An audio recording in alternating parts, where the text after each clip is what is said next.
भला हुआ मेरी माला टूट गई, मैं राम भजन से छूटी। भला हुआ मेरी माला टूट गई, मैं राम भजन से छूटी। मेरे सिर से टली बला, भला हुआ मेरी माला टूट गई, मैं राम भजन से छूटी। मैं राम भजन से छूटी। नमस्कार दोस्तों, मैं परमात्मा से यही दुआ करूंगा, यही मालिक से अरदास करूंगा कि आप सब मेरे भाइयों की विवेक शक्ति इतनी ज्यादा बढ़ जाए कि आप इस मूल ज्ञान को, बंदी छोड़ सतगुरु कबीर साहब के इस मूल ज्ञान को बिल्कुल सटीक समझ जाओ। इतना विवेक बढ़ जाए, जो मैं बताना चाहता हूं बिल्कुल वैसे ही आप इसको ग्रहण करने में सक्षम हो जाओ। मैं यही मालिक से अरदास करूंगा। तो जैसे दोस्तों आपको पता है कि मैं हमेशा ही विवेक की बात करता हूं कि विवेक जगाओ, विवेक को जगाओ, इसको कभी सोने मत दो।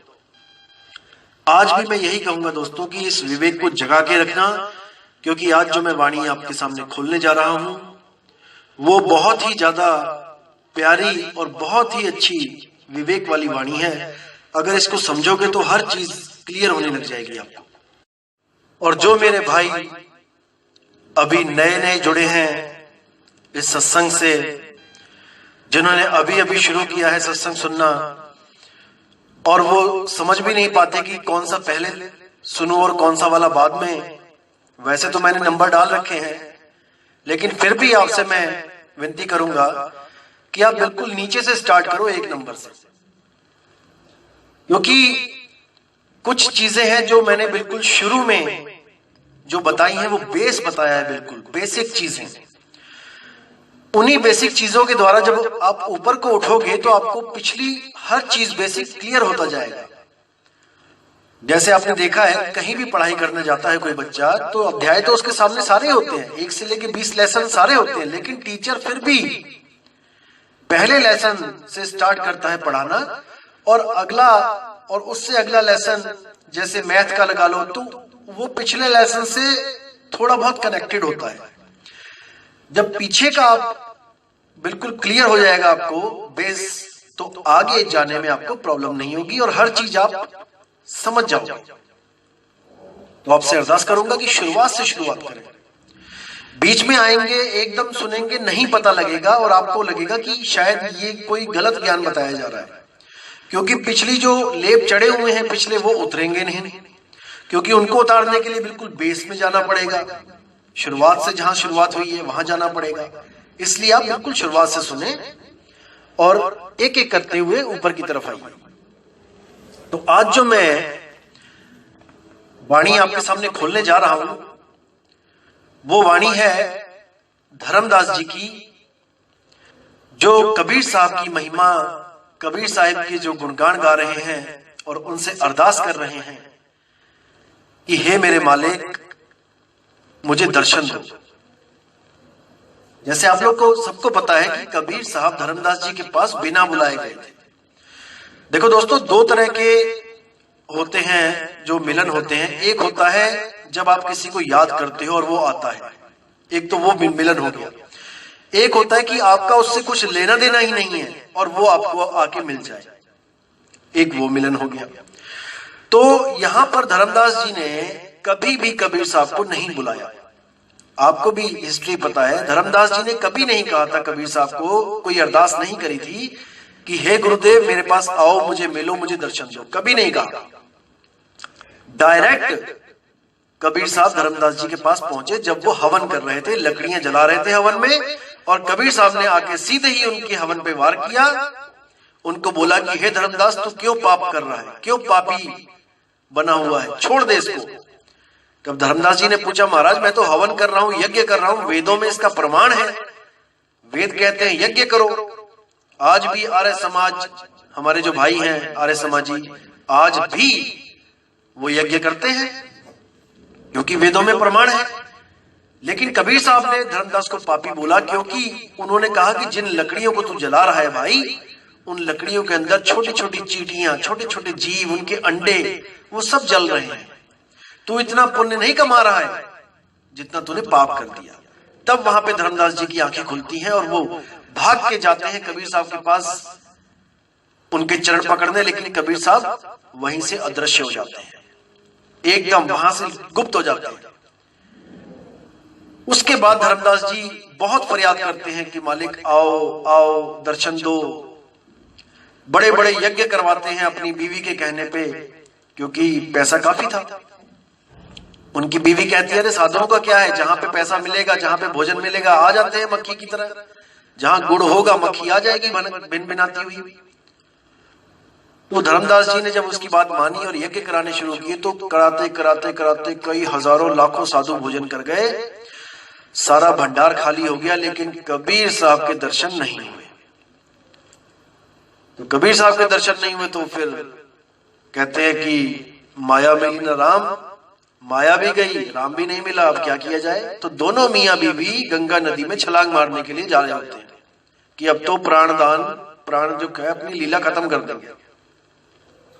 वहीं पे कबीर साहब प्रकट होते हैं और दोनों को रोकते हैं कि अरे क्या कर रहे हो ये आप, ऐसा मत करो, ये महापाप है, आत्महत्या महापाप है। तब धर्मदास जी ने बोला, महाराज जी कहां थे आप, अरे कहां थे आप, आपके चक्कर में, आपको बुलाने के चक्कर में मैं तो लुट गया, मैंने सारा भंडार खाली कर दिया, सारा पैसा उड़ा दिया सत्संगों में, भंडारों में, आप क्यों नहीं आए। तो कबीर साहब ने कहा, अगर मैं उस वक्त आ जाता तो तुझे यही लगता कि तूने गुड़ फेंका है और मक्खी भिनभिनाती हुई आ गई, इसलिए मैं नहीं आया वहां पे। तो इतनी बात सुनते ही धर्मदास फूट फूट के रोने लगा और कबीर साहब के चरणों में गिर पड़ा और उनसे वो अनमोल ज्ञान जो उसको चाहिए था उसकी अरदास करने लगा कि मालिक आप यहाँ क्यों आए हो, मुझे ये बताओ। तब कबीर साहब ने धर्मदास जी को लाख समझाने की कोशिश की थी, सृष्टि रचना की, मैं तुम लोग को बचाने आया हूं, तुम जन्म मरण में फंस जाते हो, उसको उससे छुड़वाने आया हूं। लेकिन धर्मदास जी को समझ में नहीं आई थी वो सृष्टि रचना, इसलिए कबीर सागर और अनुराग सागर इन सब का निर्माण करना पड़ा।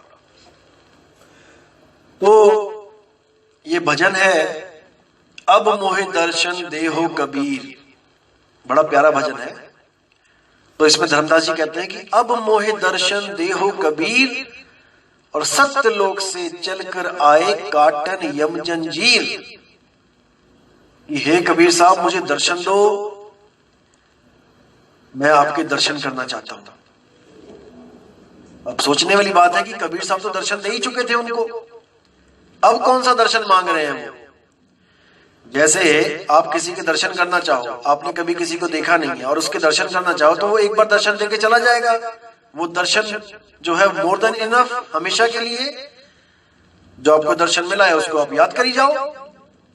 लेकिन कबीर साहब ने बोल दिया था कि मैं देह नहीं विदेह हूं, इसलिए धर्मदास जी ने विनती करी कि महाराज जी देह स्वरूप तो मैंने दर्शन कर लिया आपके, लेकिन मुझे उस शब्द गुरु, उस विदेह स्वरूप के भी दर्शन कराओ जिस रूप में आप घट घट में रमते हो।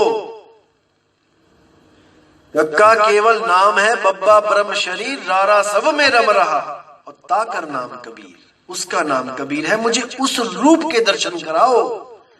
धर्मदास जी ने अरदास लगाई कि सत्यलोक से चलकर आए काटन यम जंजीर, कि अपने निज स्वरूप से हमारे लिए इस देह स्वरूप में आए, विदेह स्वरूप से देह स्वरूप में आए केवल हमारे लिए, कि हम जन्म मरण से आजाद हो सके।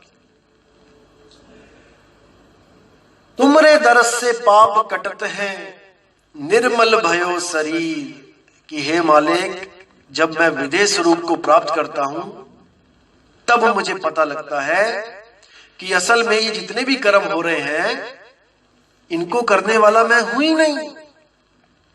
ये सारे कर्म माया के द्वारा और 3 गुणों के द्वारा और मन के द्वारा हो रहे हैं। इन पांचों ने सारी सृष्टि को बांध रखा है कर्मों के जाल में।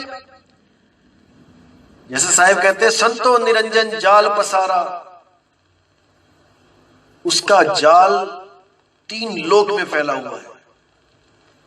उस जाल को तोड़ने वाले केवल सद्गुरु हैं जो उस जाल को पल में तोड़ सकते हैं।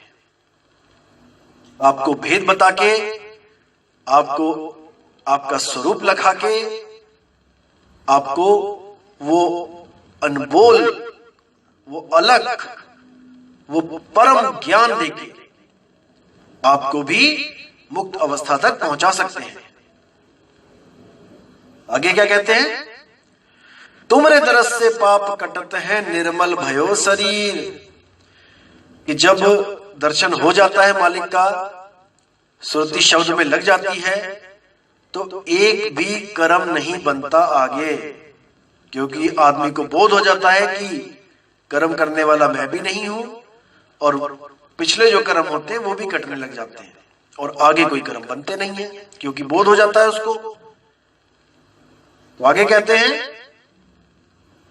अमृत भोजन हंसा पावे शब्द धुनन की खीर। अब इस पे विचार करना, विवेक लगाना दोस्तों, कि अमृत भोजन हंसा पावे। अब जैसे कई संत महात्मा हैं जो आपको ये बताते हैं कि जैसे आप यहां भोजन कर रहे हो, रोटी खा रहे हो, दाल खा रहे हो, कि काजू खा रहे हो, किशमिश खा रहे हो, बादाम खा रहे हो, अरे सतलोक में भी यही कुछ मिलेगा। देखो, वहां भी काजू मिलेगा, वहां भी किशमिश मिलेगी, वहां पे भी अदरक, धनिया, लहसुन, प्याज सब कुछ होगा। ऐसी बिल्डिंगें होंगी, ऐसी आपको कमरे मिल जाएंगे, ऐसी प्लॉटिंग होगी। बस यहां वाली तो नाशवान है, भूकंप आता है तो सब कुछ गिर जाता है, वहां भूकंप नहीं आएगा, सुनामी नहीं आएगी। बस बाकी सब सेम डिट्टो। अपने अपने घर में मोटरसाइकिल की जगह कारें खड़ी होंगी, कारों की जगह हवाई जहाज खड़े होंगे, वहां पे उड़ते जाना मजे से, परिवार समेत हेलीकॉप्टर खड़े होंगे घर घर में। तो ऐसा भरम जाल डाल रखा है इन लोगों ने। लेकिन यहां क्या बताया जा रहा है कि अमृत भोजन हंसा पावे। उस हंस का जो भोजन होगा वो अमृत होगा, अमृत। और अमृत क्या है? वो है शब्द धुनन की खीर। उस शब्द धुन, उस अखंड धुन, जो धुन कभी खत्म नहीं हो सकती, उसको जब प्राप्त करेगा ये जीव, तो उसकी जन्म जन्म की भूख और प्यास शांत हो जाएगी, हमेशा के लिए वो तृप्त हो जाएगा, अमृत भोजन हो गया। अब यानी कि वो मरेगा नहीं, अब वो जन्म मरण से निकल गया, अब बस शब्द में सुरती समाएगी और वो हमेशा के लिए मुक्त हो गया। आगे कहते हैं, धर्मदास की अर्जी सतगुरु खेव लगाओ तीर, अब मोहि दर्शन देहो कबीर।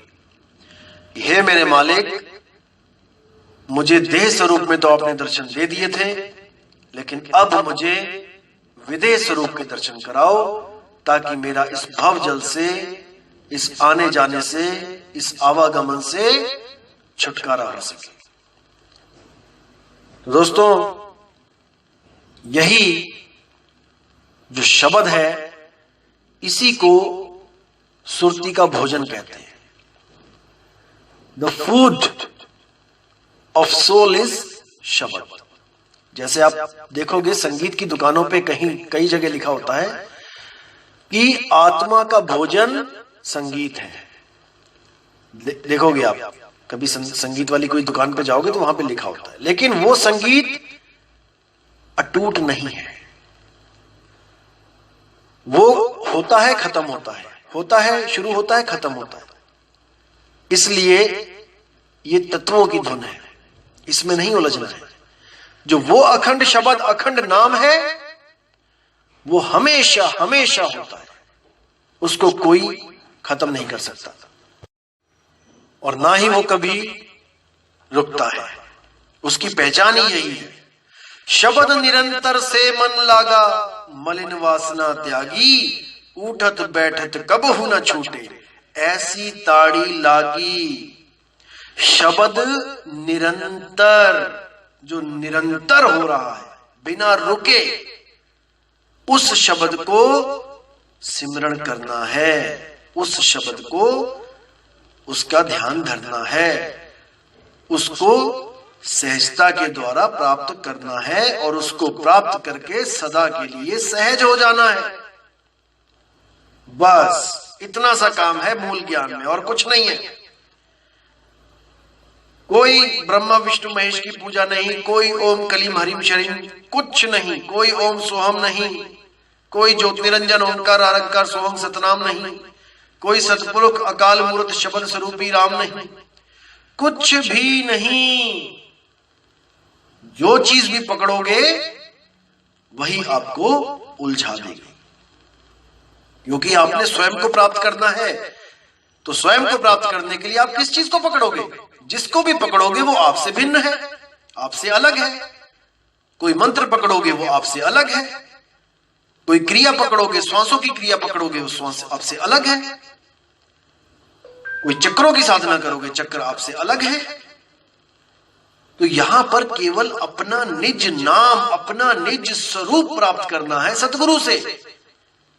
इसी को मोक्ष कहते हैं, इसी को मुक्ति कहते हैं। आपा खोए आपको चीन्हे, तब पावे पद निर्वाणा। आपा यानी कि जो आपसे प्रकट हुआ है, कुछ भी आपसे प्रकट हुआ है, आपका मन, आपका शरीर, आपकी सांसें, आपका नाम, हर चीज जो भी आपसे यानी आत्मा से प्रकट हुआ है वो आपा है। आपा खोए और आपको चीन्हे, तब पावे पद निर्वाणा, तब उसको निर्वाण पद मिलेगा और वो हमेशा के लिए निर्भय पद में रहेगा, मुक्त रहेगा। अब उसे आवागमन उसका छूट जाएगा। केवल यही एक रास्ता है मुक्ति का, अन्यथा कोई भी जाप ताप तंत्र मंत्र कुछ भी कर लो उससे कुछ नहीं हासिल होगा। अरे तंत्र मंत्र सब झूठ है, इनमें न उलझे कोई, और सार नाम जाने बिना कागा हंस न होए। तंत्र मंत्र सब झूठ है, हर चीज झूठ है। नाम है जप में, नाम है तप में, और नहीं श्वासों की श्वास में। कई लोग सवाल करते हैं कि हमने तो हर जगह पढ़ा है कि सब श्वासों की श्वास में, आप कह रहे हो कि नहीं श्वासों की श्वास में। दोस्तों विवेक लगाओ यहां पे। अगर कबीर साहब इस वाणी में बोल दे कि सब श्वासों की श्वास में, तो उन्होंने तो भेद खोल दिया भाई। उन्होंने तो साइन करके दे दिया आपको लेटर कि भाई वो वहीं पे मिलेगा, फिर तो भेद खोल दिया। फिर उसके आगे ये क्यों बोला? खोजी होए तुरंत मिल जाऊं। फिर खोजी होने की जरूरत क्या है जब आपने ही बता दिया वो कहां पे है? फिर कैसे खोजी? खोजी वो होता है जो खोजता है। जब आपने हमारी खोज ही खत्म कर दी, आपने बोल दिया सब श्वासों की श्वास में, तो खोज खत्म हो गई। फिर खोजी तो बना रहा ही नहीं कोई भी, फिर कौन खोजी है? इसीलिए मैं बोल रहा हूं कि वाणियों में जहां मिलावट होती है, अपने विवेक के द्वारा उस मिलावट को हम सही करेंगे। ऐसा नहीं है कि हर जगह आपको मिलेगा सब श्वासों की श्वास में। आप गूगल पे सर्च करो, मोको कहां ढूंढे रे बंदे, इतना लिखो, उसके बाद लिखो ना श्वासों की श्वास में। आपको 5, 7, 10 साइटें ऐसी आ जाएंगी जिन्होंने यही शब्द छापा है और वहां पे लिखा है ना श्वासों की श्वास में। अब दोनों में से कौन सही कैसे पता लगेगा? विवेक के द्वारा, विवेक के द्वारा परखा जाएगा कि ये शब्द में मिलावट कहां पे है। दूध में जब लोग पानी मिला देते हैं और जब वेरका कंपनी में या किसी और कंपनी में जब जाते हैं, तो जब वहां पे अपना दूध रखा जाता है सामने उनके, तो वो क्या करते हैं? क्या वो अपनी इन आंखों से देख सकते हैं कि कितना पानी मिलाया गया है? नहीं। वहां पे एक मीटर होता है, वही मीटर विवेक का काम करता है। उस मीटर में, लैक्टोमीटर में जब दूध डालते हैं तो उसी वक्त पता लग जाता है कि इसमें कितनी फैट है। भले 100 बार वो दूध वाला बोलता रहे, नहीं बाबूजी पानी नहीं मिलाया, नहीं बाबूजी पानी नहीं मिलाया, अरे मीटर बोल रहा है, तेरी कौन सुनेगा वहां पे। इसी तरह विवेक जब बोलता है तो लिखी को नहीं मानता है, लिखी को भी वो गलत ठहरा सकता है। अगर लिख के कोई चला गया तो इसका मतलब ये नहीं कि वो सत्य लिख के गया है, आगे मिलावट हो गई, काल के दूत आए, ग्रंथों में मिलावट करी, बहुत जगह मिलावट करी, लेकिन विवेकी जो शब्द विवेकी है वो उसी वक्त पहचान जाएगा कि मिलावट आखिर हुई कहां पे है। इसीलिए मैं हमेशा कहता हूं कि विवेकी बनो, विवेकी बनो, खोजी बनो। इसीलिए साहिब ने कहा खोजी होए तुरंत मिल जाऊं एक पल की तलाश में। अगर सांसों को बोलते तो फिर तो वो सुअर भी सांस ले रहा है, फिर तो कुत्ता भी सांस ले रहा है, फिर तो बैल बकरी भी सांस ले रहे हैं, तो ये तो 84 लाख जून है। यानी सांसों में कबीर है तो 84 में कबीर है, कबीर भी सुअर कुत्ता बन के घूम रहा है यहां पे? बिल्कुल नहीं, वो हम में होता हुआ भी हमसे अलग है, इसको जानना पड़ेगा दोस्तों। हमसे होता हुआ भी हमसे अलग है, वो 84 में नहीं है, वो अजूनी है, वो विदेही है। लेकिन ये तब पता लगता है जब एक भेदी गुरु आपकी जिंदगी में आ जाता है, तब आपको समझ में आता है कि वो हम में होता हुआ भी हमसे जुदा कैसे है, हम में रमता हुआ भी हमसे परे कैसे है। तो दोस्तों इसको समझना पड़ेगा। ज्ञान बिल्कुल सिंपल है, लेकिन आज तक हमें उलझाया जा रहा था इन अधूरे संतों के द्वारा, इसलिए हम आपस में भी झगड़ा कर रहे थे, एक दूसरे को गालियां भी दे रहे थे, लेकिन भेद नहीं समझ पा रहे थे कि कबीर बाणी है क्या चीज। जो भी संत आपको जोड़ रहा था 13वें पंथ के नाम पे लेके, आपको सारी कहानी वो 12वें पंथ की ही सुना रहा था। आपकी संध्या आरती क्या, आपकी सुबह उठ के आरती क्या, खाने के बाद आरती क्या, सारा तो आपको 12वें पंथ का बताया जा रहा था। 13वें पंथ का तो सिलेबस ही नहीं पढ़ाया गया वहां पे। उस 13वें पंथ में कबीर साहब, अगर 12वें पंथ में कबीर साहब आए तो उस आने का क्या फायदा, जो सिलेबस तो वही है। अगर सिलेबस ही चेंज ना किया तो क्या फायदा आने का, वो तो उनके ना आने से पहले भी चल ही रहा था वहां पे। तो इसीलिए बोल रहा हूं कि जब 13वें पंथ में कबीर साहब आते हैं तो सब पंथों का सिलेबस खत्म कर देते हैं। किसी संत का नहीं चाहिए हमें, केवल मूल कबीर साहब का ज्ञान चाहिए, मूल ज्ञान। जैसे दोस्तों आपको पता है कि मैं मदन साहिब के पंथ में हूं, लेकिन आप शुरू से देख लो, पहली ऑडियो से लेके आखिरी ऑडियो तक देख लो, मैंने केवल एक बाणी उठाई है मदन साहिब की, एक बाणी। अभी दूसरी बाणी नहीं बताई आपको मैंने कि मदन साहिब की और कितनी बाणियां हैं। सोचो, जिस गुरु का मैं शिष्य हूं, मैंने अपने ही गुरु की बाणी आगे नहीं रखी। और कई लोग क्या सोच रहे हैं कि एक ही बाणी लेके उछलते रहते हैं ये। अरे भाई, वो एक बाणी ही एटम बम है, परमाणु बम है, वो एक ही गिरता है पूरे शहर पे, 10-20 नहीं गिरते हैं। वो एक ही जब गिरता है तो पूरा शहर खाली हो जाता है। तो ये मदन साहब की जो एक बाणी है, ये इतनी सटीक बाणी है कि इस एक बाणी को समझने भर से सारे ग्रंथों का सार आ जाता है हाथ में। ये वाणी सार की वाणी है। जैसे आप देखोगे कि 10 किलो सेबों का अर्क जो होता है वो 100 ग्राम की शीशी में आ जाता है। उसी में पानी मिला मिला के दोबारा से 10 लीटर जूस बना लो उसका, जिसको हम कॉन्सेंट्रेटेड कह देते हैं। तो सार जो निचोड़ होता है वो एक वाणी में भी मिल जाएगा आपको, अगर वाणी सटीक सार शब्द पे निशाना दे रही हो तो। दोस्तों, उम्मीद करता हूं कि आप सबका विवेक जाग रहा है और आप सबको अच्छी तरह ज्ञान समझ में आ रहा है। और मैं मालिक से हमेशा यही चाहूंगा कि आप जल्दी से जल्दी, वैसे तो ये मार्ग सहज का है दोस्तों, मैं बताना चाहूंगा, लेकिन विवेक की बात कर रहा हूं मैं, कि जल्दी से जल्दी आपका विवेक जागृत हो जाए, ताकि आपको हर वाणी, हर मेरा सत्संग बड़े प्रेम से, बड़ी सहजता के साथ बिल्कुल क्लियर होता जाए, पानी की तरह स्मूथ, हर चीज बिल्कुल क्लियर होती जाए। मैं बस यही चाहूंगा आपसे, मालिक से यही अरदास करूंगा। तो दोस्तों, इसी के साथ मैं अब विदा चाहता हूं और बहुत जल्दी अगला सत्संग लेके आपके सामने आऊंगा। तब तक के लिए मुझे आज्ञा दीजिए। जय गुरु बंदी छोड़ वैराग साहिब जी, जय गुरु बंदी छोड़ मदन साहिब जी, जय जय बंदी छोड़ सतगुरु सत्य कबीर साहिब जी की सदा ही जय हो। साहिब बंदगी सतनाम।